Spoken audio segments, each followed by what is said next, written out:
Captain's log. Guybrush Threepwood. Lost at sea for days now. I have no crew or navigational instruments. No provisions except a half-eaten corn dog, and unless I find water soon, I'm surely done for. Only the hope of finding my love, Elaine, keeps me going. My quest for the fabulous treasure called Big Whoop has left me in this sorry state. I thought it would bring me fame and glory. Instead, it delivered me into the clutches of my enemy, the zombie pirate LeChuck. I had thwarted his evil plot to marry Elaine, and he was after revenge. Really thirsty now. If only I could have a small drink of fresh water, I might have the strength to sail on. Oh, but I know there's nothing but ocean for miles and miles. If I could reach land, I might find water and some food. Fruit, maybe. Something to fight off the scurvy and help me get my strength back. Maybe some bananas. Oh, why do I torture myself like this? I might as well wish for some chicken and a big mug of grog for all the good it'll do me.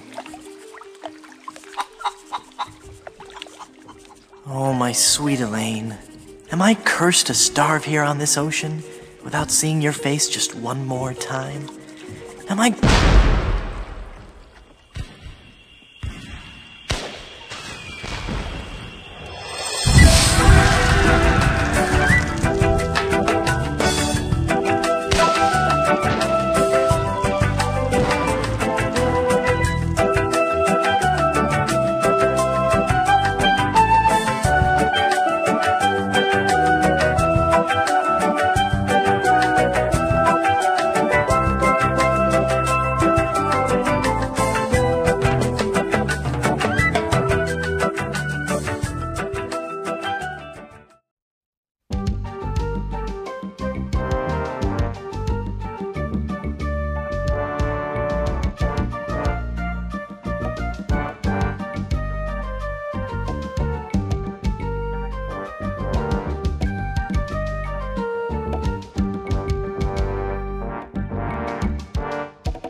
Ahoy! Who goes there? Only the living dead from your past, sheep good. It sounds like But it can't be. That's right. Wherever you go on sea or on land, you can't... I know. You can't ever hide from Largo LeGrand. You see, mates? No one can forget a dastardly pirate with a rhyming motto. Don't you mean a dastardly bra-wearing pirate? Ah, shut your grog hole, you staggering sea lion. I've had it up to here with you and your dancing monkeys. Empty the cannons on him, me hearties.